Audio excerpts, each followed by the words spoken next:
Line with you. Now we have another timeline. Today is August 31st, so that means Roger Goodell and Tom Brady are back in court with the last shot at settling. The two parties return for a third and potentially final hearing on Brady's 4-game suspension. There's no indication that any progress has been made, but there is a deadline looming. The NFL and NFLPA have jointly requested that Judge Berman issue a ruling by September 4th, 6 days before the Week 1 game between the Steelers and Patriots. Judge Berman, however, hasn't promised a decision by then.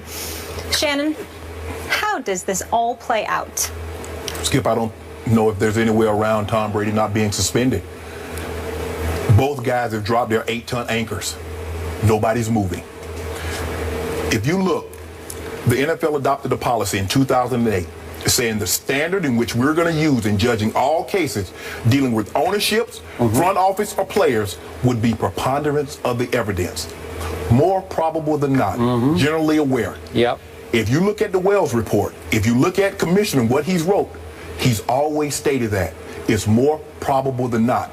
They worded it. Taking that to my bank. They worded it in such a way that it would stand up on appeal. That's what they need, Skip. Okay. They didn't need definitive proof. See, Mr. Kraft, when he got off that plane and muddied the waters in Arizona, saying if they don't find definitive proof, when he knew that was not the standard in which they would use. Okay.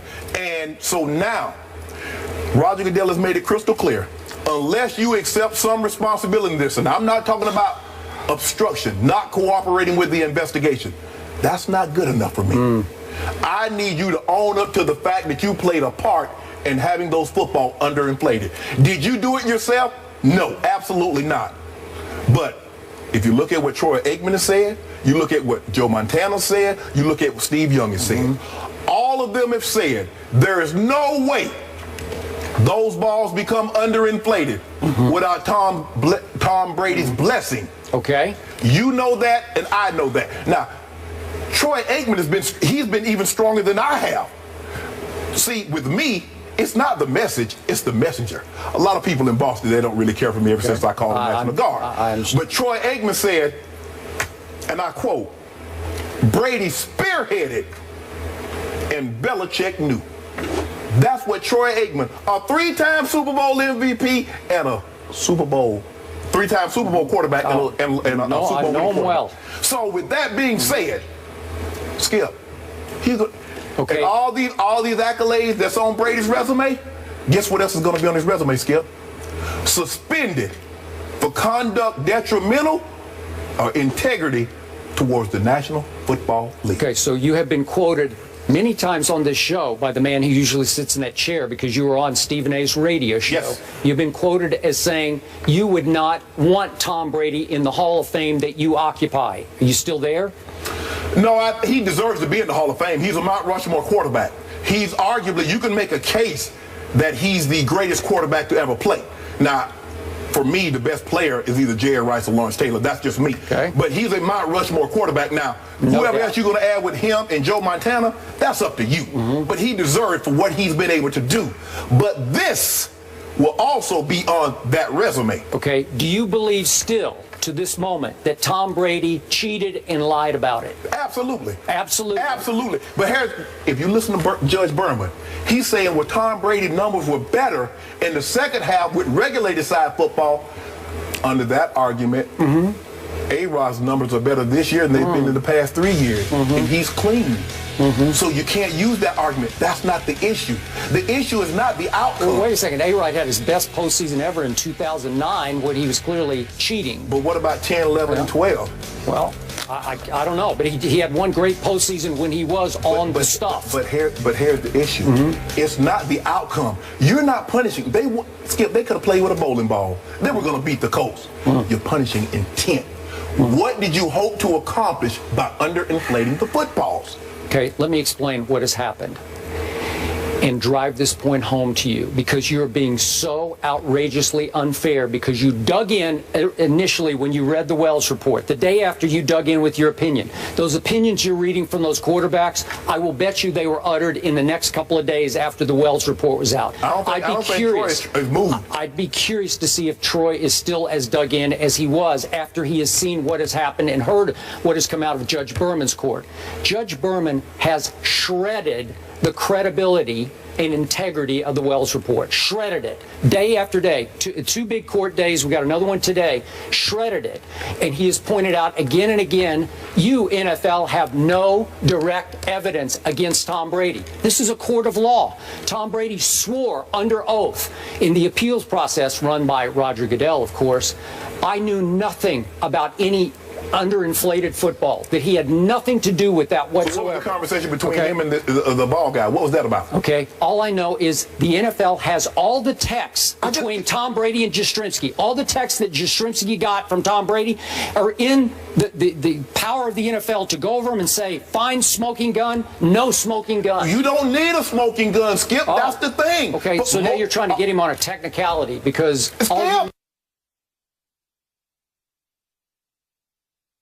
that's the standard that they use. More probable than not. That's the standard that they use. But you're jumping to the conclusion that he cheated and he lied about it, when I'm jumping to the conclusion that Roger Goodell framed and railroaded Tom Brady. Stop setup. Nothing but a setup. Well, you know it and I know it. What happened here? If you want to go bigger picture, I'll be with you on this one. Roger Goodell was trying to nail the Patriots for what he considered, the league has always considered, all of our analysts have always considered, serial cheating under Bill Belichick through his years with the Patriots, okay? And in so doing, Roger Goodell wanted to rebuild his reputation post Ray Rice and all the mishandling of all of the domestic violence cases that went before Ray Rice. He wanted to rebuild his stature, his power, his autonomy, not only with the players but with the public. And he succeeded for a while until it hit Judge Berman's court. Now the pendulum is swinging back in Tom Brady's direction. And Tom Brady is starting to win the battle of public opinion here, in the court of public opinion. Skip, you know why the NFL haven't settled? Because they know they got a case. They know if Judge Berman rules against them, they're going to win on appeal. And let me tell you who has egos. I don't think they know that. Besides players, judges have egos too. Because if they get something sent to appeals court and the appeals court overturns it, they're saying you were wrong. That's why Judge Berman keeps lambasting the NFL. He's trying to goad them into settling. Okay, and Roger Goodell says, I'm not moving unless Tom Brady admits his role in this. It's simple. It's simple as that. He's not moving. He's not going to admit it because he didn't do it. But guess what? If he gets those 4 games, he doesn't have to admit it. Roger Goodell picked on the wrong 38-year-old superstar quarterback. Actually, this is this case that he needed to get back in good graces with the players. Okay. Because they say, that's what I just said. We see, but here's the thing, though, Skip. Nobody had a problem with Roger Goodell. Now, mind you, owners, 32-0 gave Roger Goodell this power. The players, the league, the players, 31 of 32 teams, only the Steelers didn't ratify the CBA. So you got 63 of a possible 64. Nobody had a problem with Roger Goodell having this kind of dictatorship power until, guess who came to the party? Tom Brady. See, what happened in the CBA, everybody says, Kessler and D. Smith says, well, you're not going to even have to go before Commissioner Goodell. Let's take this. Who cares if he has all that power? Tom Brady had to go before Roger Goodell. He admitted it was a joke. But it was just a waste of time. Ray Rice got overturned because Judge Jordan says, hold on. The video didn't create a new incident. All it did was highlighted the old incident. You had already suspended him for that. You can't come back in hindsight into Adrian Peterson. Judge Doty said, hold on. This happened under the old agreement. You can't suspend him for the entire year and then try to suspend him again. They kicked it. He's back on the exempt list. Now, he's still not cleared to play.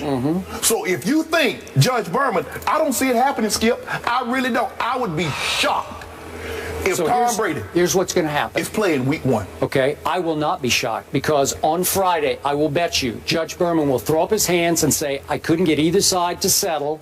So you guys, you all be my guest. Go on up to the Court of Appeals of the Second Circuit, and it will start and it will take 10 months to a year to try it in the Court of Appeals, the appellate court. And in that time, Tom Brady will be granted a stay, an injunction, and he will play the first 4 games. But here's the thing, Skip. No. The NFL thought of this in advance. They knew he was going to appeal. That's why they beat him to the court, so it'd be in New York. Okay, but they're losing in New York. No, they would have lost 50-0 in Judge Doty's court in Minneapolis. If the NFL actually thought they were going to lose, don't you think they would have settled by now? No, do you think Tom Brady would have settled if he thought he was going to lose? No. Jeffrey Kessler representing you? Watch this. Jeffrey Kessler was the one with decided that CBA that gave him the autonomy. Okay, remember? This is going to be an unprecedented victory for a player against Roger Goodell in the Court of Appeals. Lunch. Okay, you got he doesn't win. Salmon. I have a feeling this lunch is going to be grilled chicken and vegetables, salmon, no butter, no salmon. salt. I got salmon. I like salmon like his jacket. Okay. That's what I want. Okay. So you think 4 games? He's getting 4 games. He's getting 4. Liar. Unless he admits, it'll be down to 2. You're betting against the wrong guy. One thing you got to know about Brady, never bet against 12. I'm betting against somebody that has a 95-year history. The NFL, whatever they want, they get. All right, Salmon is on the line. So here's another scenario. If the sides don't reach a settlement and Berman issues a ruling, that still doesn't mean this is going away. As these guys alluded to, both sides can appeal should Brady lose. That doesn't mean he automatically serves a suspension. He could file for an injunction that allows him to keep playing until the appeal is heard. Should the NFL lose, it could also appeal in hopes of having the decision reversed. How about them Cowboys? Tony Romo was super on Saturday, but I can't say the same about the Cowboys defense.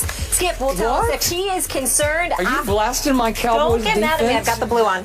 Time to get ready for another week, people. Stay motivated on a Monday and on the attack the same way Skip and our special guest analyst, Shannon Sharpe, are dealing with these subjects. Keep up with us today's show by heading over to IG, where you'll find today's total rundown. Make sure you tag a friend or join in on the debates by leaving your own takes.